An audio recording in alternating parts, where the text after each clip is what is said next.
இந்த video day in my Sunday life இல்லை Sunday விலாகாக தான் இருக்க போகுது. இந்த வீடியோ போகிறதுக்கு முன்னாடி சப்ஸ்கிரைப் பண்ணிக்கோங்க, லைக் பண்ணிக்கோங்க, வீடியோ கண்டிப்பாக ஷேர் பண்ணுங்கள் ஃப்ரெண்ட்ஸுக்கு. வாங்க வீடியோக்குள்ளே போகலாம்.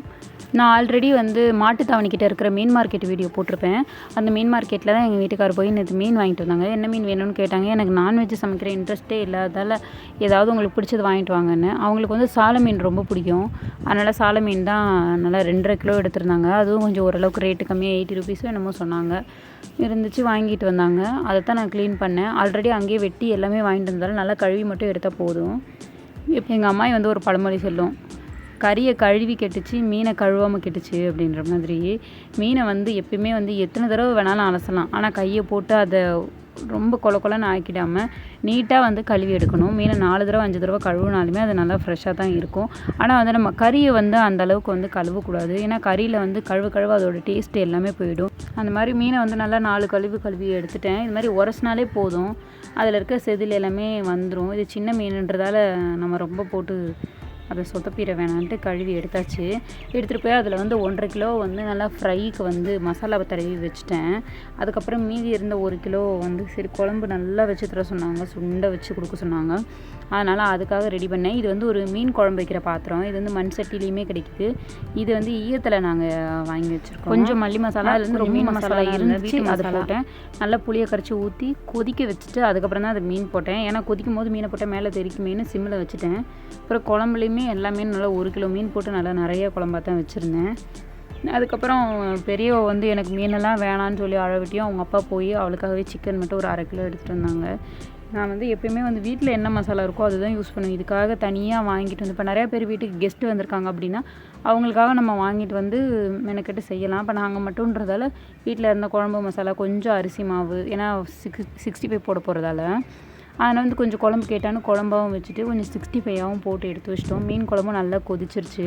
அப்புறம் மீன் ஃப்ரைக்காக நான் கொஞ்சம் பெரட்டி வெயிலில் காய வச்சு வச்சுருந்தேன். அந்த மீனையும் போட்டு எவ்வளவும் செய்யும் போது நமக்கு சாப்பிடவே கொஞ்சம் ஒரே நாளில் இவ்வளோ அது மாதிரி தான் இருந்துச்சு. என்னால் சாப்பிடவும் முடியல. இவ்வளவும் பார்த்துட்டு நல்லா இவங்க வச்சு கொடுத்து இவங்க சாப்பிட்டா போதும்னு தான் நான் சமைச்சேன். மசாலா எல்லாமே நல்லா மீன்லேயும் ஒட்டி இருந்துச்சு. உங்கள் ஊரில் இந்த மாதிரி வருவாங்களான்னு சொல்லுங்கள். எங்கள் வீட்டுக்கிட்ட நிறைய இந்த பழைய புடவை வாங்குறவங்களாம் வந்திருந்தாங்க. நான் இதுதான் ஃபஸ்ட் டைம். இது வரைக்கும் இந்த மாதிரி போட்டது கிடையாது. பக்கத்து வீட்டில் எல்லாமே போட்டாங்க. சரி, என்கிட்டையும் கட்டாத புடவைலாம் ஒரு 4 புடவை இருந்துச்சு. அதனால் அப்புறம் இது ஒரு பட்டு புடவை மாதிரி பார்டர் ஜரிகை எல்லாமே இத்து போச்சு. சரி, எவ்வளோ ரேட்டுக்கு எடுப்பாங்கன்னு கேட்போன்னு போனோம். அது இந்த கடையில் உரசி சொல்கிறாங்களே ரேட்டு, அந்த மாதிரி இவரும் அந்த கல் வச்சு உரசி காமிச்சார். இது கோல்டு ஜரிகையாக இருந்தால் நல்ல ரேட்டு, வெள்ளி ஜரிகையாக இருந்தால் நல்ல ரேட்டு போகும். என்ன கலர் வருது? செம்பு கலரா? ஆமாம். போய் சொல்கிறேன்னா பெரிய ஏமாத்துற வேலை கிடையாது. நம்ம வீடு நரசிங்க தான். சரி, எவ்வளோக்கு? 50 ரூபான்னு எடுங்க. சரி, என்ன வாங்கினேன்? அப்புறம் இந்த பாத்திரம் எல்லாம் வாங்கிட்டு இதெல்லாம் ஒரு சின்ன சின்ன சேவிங்ஸ் மாதிரி தான். நம்ம வீட்டில் எப்படியுமே பழைய துணி எப்படியும் வச்சுருப்போம். அதை கீழே போடுறதுக்கு பதிலாக ஒரு சிலர் இல்லாதவங்களுக்கு கொடுப்பாங்க. இங்கே கிராமத்தில் கொஞ்சம் அது ப்ரெஸ்டீஜ் ப்ராப்ளம் பார்ப்பாங்க, அதனால் வாங்க மாட்டாங்க. அதனால் இந்த மாதிரி நான் வாங்கிட்டேன்.